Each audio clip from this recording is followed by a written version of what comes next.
Today I'm going to talk about the hype around AI. So in today's world, AI is surrounded by a great amount of hype, leading to almost the widespread perception that AI can solve just about any problem. However, I think it's crucial to be a little bit realistic. It's crucial to have a clear and realistic picture of what AI can achieve and what AI cannot achieve. And this is what we're going to talk about today. So in this presentation, we are going to talk about practical approaches to implement AI in your organization. We're going to talk about coming the journey from AI vision to AI reality and how to navigate the high expectations and hype around AI. And let's talk a little bit about that, the high expectation and hype around AI, because it's really everywhere, in the media, in the boardroom, in your organization. Of course, among AI vendors, they talk about the hype around AI. I was attending a conference recently on this topic, and I heard some really bold statements, one of which about AI. AI is the new science of winning. Wow. Without big data, you are blind and you are deaf in the middle of a freeway. And also, where there's data smoke, there's business fire. And so really, really strong statements, I'm guessing from some kind of marketing guy. But strong statements also underscoring the fact that there is a great promise around AI. But as most of you would know, all of you perhaps would know, it also comes with a number of challenges. So I saw a recent Gartner survey indicating that just about half of all AI projects will fail it to production, will not make it to production. And I think that this statistics really underscores the fact that while there's a great promise around AI, there's also a number of pitfalls. And I'm going to talk about the pitfalls from my own experience. I have quite a few to talk about. So I will talk about pitfalls and also talk about practical approaches to implement AI in your business. A little bit about me, my experience, Jyske Bank, correct? But apart from Jyske Bank, I've been around, you can say, and I've been working in different countries. I've been working in Canada, in Denmark, in Sweden, and in Norway. And in terms of sectors that I have experience with, it's both insurance sector and the bank sector. I don't think there are that many from the financial sector in this audience. Can you see a hand here? If you, okay, one or two perhaps. So a couple of you guys are in the financial sector. But don't worry. If you're not in the financial sector, you can just lay back and just, you don't have to listen, because this is going to be very technical, very much about the financial sector. So no, it's not. We're going to talk about something that is, I hope, will relate to all sectors, whether you are in pharma or on financial, or in finance, or something else. I think that you can relate. And then, as I said, today I'm in Jyske Bank, heading up advanced analytics and business intelligence. Some of you have said that advanced analytics and BI, it would not exist in a few years' time. So I look forward to that. Good, but it is really exciting times in many ways. And who knows what will happen with these fields, advanced analytics and business intelligence. So yeah, apart from that, I've been in Jyske Bank for the last few years. Before I was in insurance, RSA. Royal Sun Alliance, some of you may know this multinational company. And while I was in Canada, I was working in TD, Toronto Dominion Bank. Anyone knows that bank? One again? Okay, this is a number for this presentation. One in the financial sector and one no TD. It's a small company in Canada, 100,000 employees. The biggest bank in Canada, top 5 in North America. So it's pretty big, but I didn't know it before I came to Canada. So yeah, here we go. All right, let's embark on this journey from AI vision to AI reality. And I've in my presentation, I've just said this is consists of 5 steps, 5 very, very important steps. And you may make it to 6 or 7 or 8, but just to make things simple, and so we can stick to the half hour as well, I've just made 5 steps. Every single step is very crucial. One misstep, and it will lead to failure. So you have to be really careful going from one step to the other. It starts with, I mean, some of you have talked about this earlier today. It starts with identifying use cases, potential use cases in your organization about AI. And then you go step 2, 3, 4, 5. And the last step is really asking the very simple question, did we deliver? A very simple question to ask, but not necessarily that easy to answer. But let's embark on this journey. The first one, identify use cases.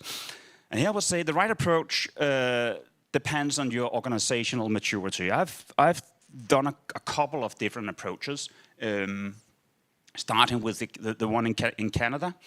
The way we approached this in Canada was we had a brainstorming session, inviting people, stakeholders, to a brainstorming session.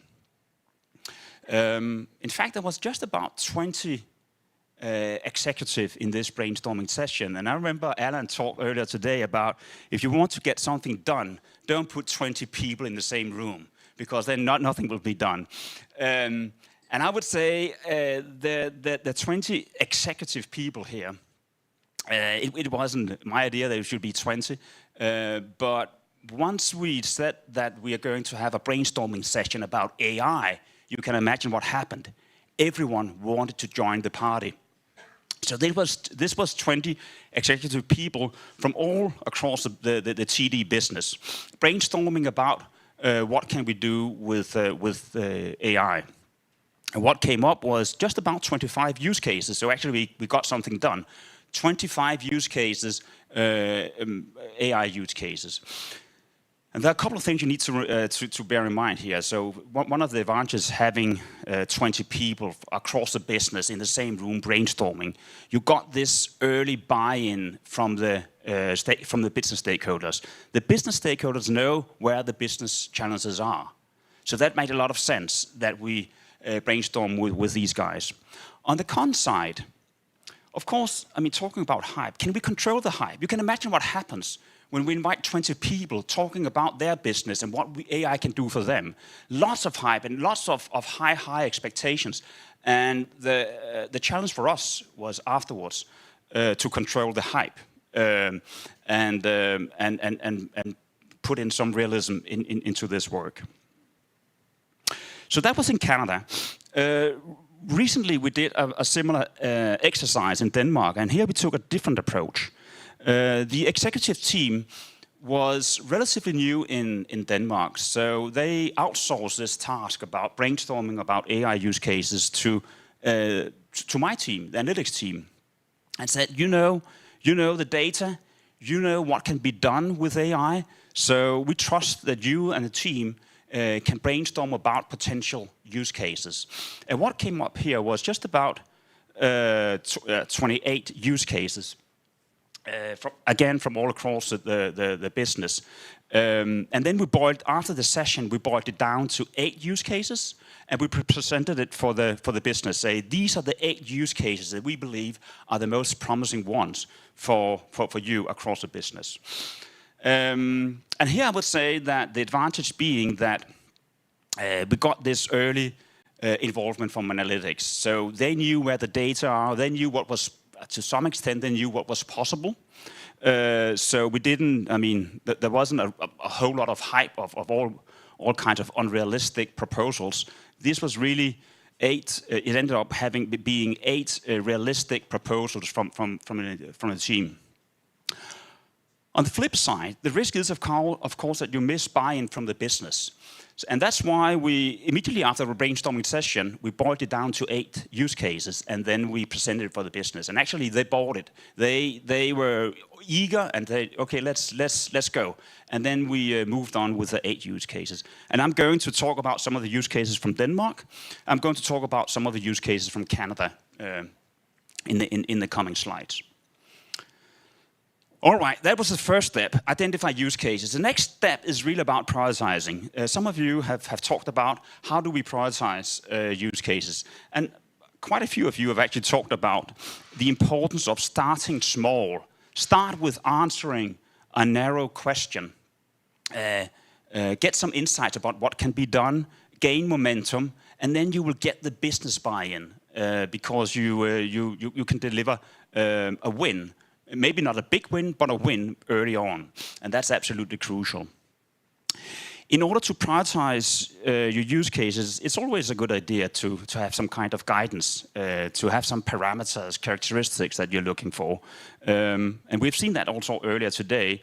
I think it was Alina and Kevin who talked about it. They had 8 parameters. I've got 4. So this is not by any means a comprehensive list, but these are the 4 parameters that I think is very important. Data availability and quality. Time to market. How quickly can we deliver the use case? Of course, is there a business case? What is a business case? Is it top line? Is it bottom line? Is it customer satisfaction? Is it efficiency? And then the use case should also be aligned with your strategy. And then the list can be longer, as we saw, as I said before, at an earlier presentation. I think it was 7 or 8 parameters or characteristics you looked at. And this is, so we did this in Canada, we did this in Denmark, and from Canada, one of the top use cases was actually this one.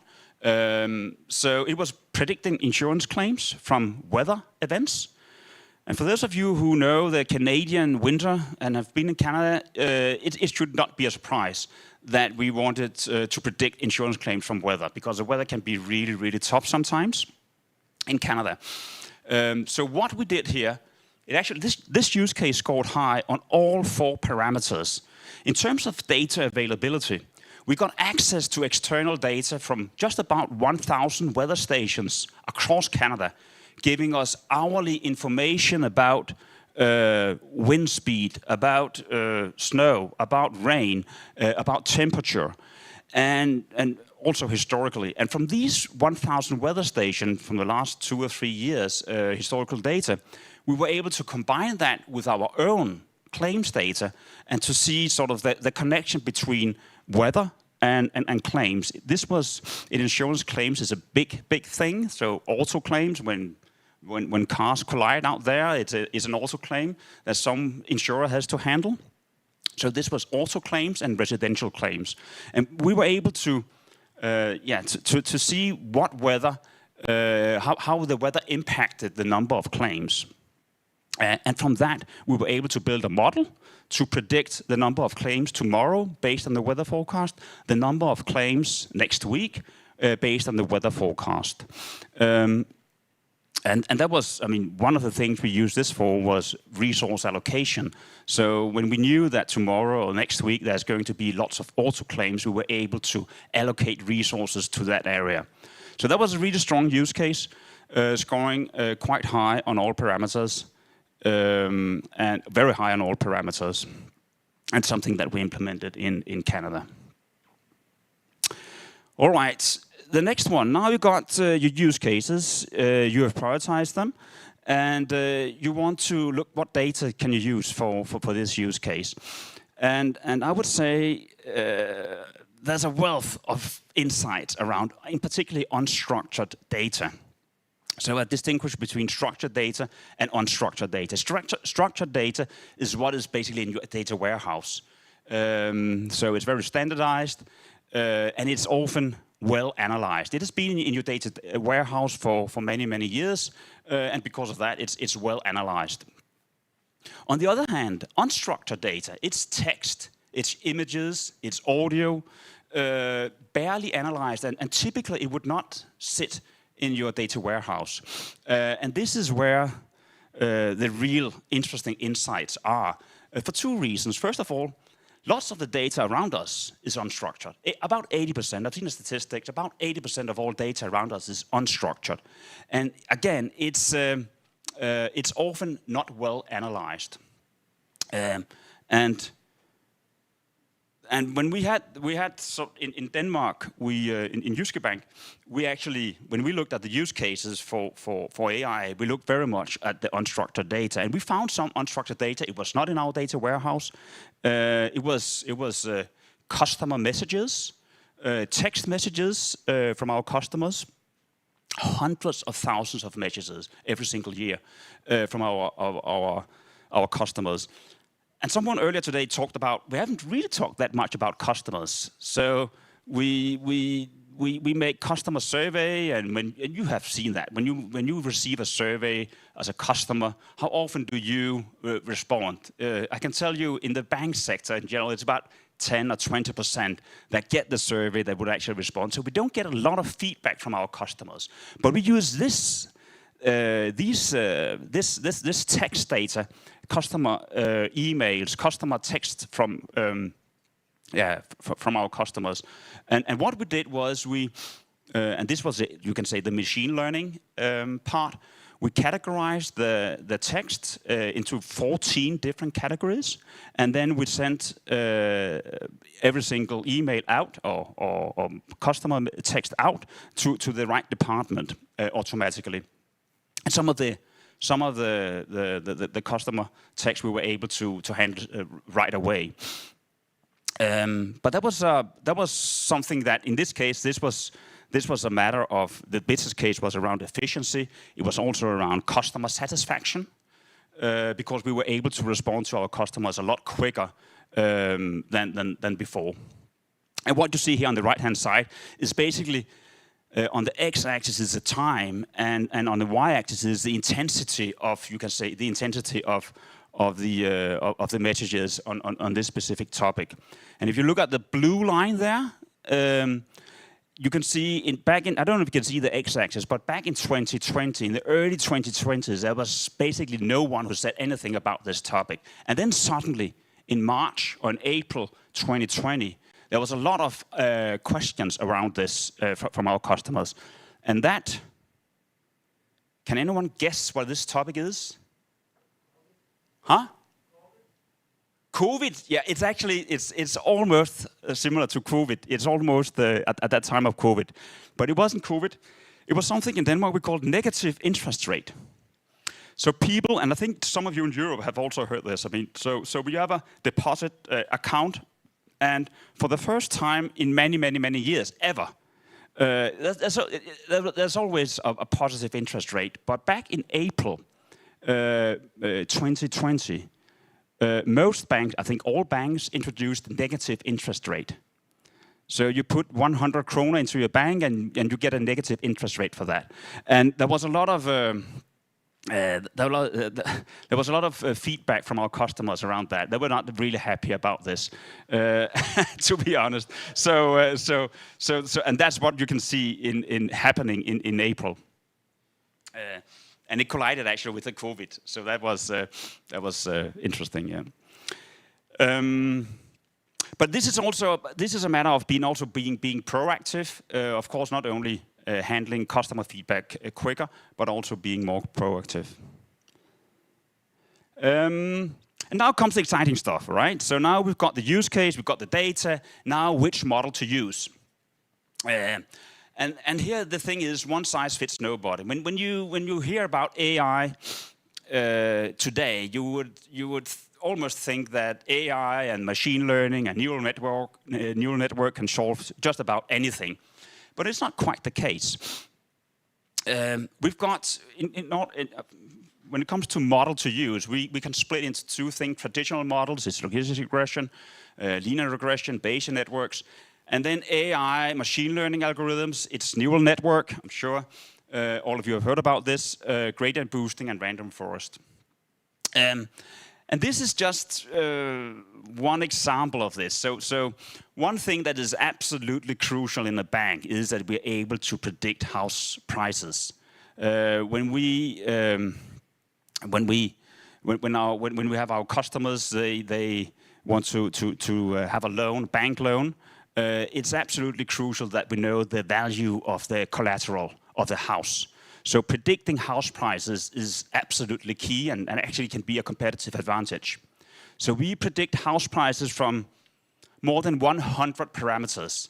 It's the age of the house, the type of the roof, distance to the forest, distance to the nearest ocean, etc., etc. More than 100 parameters.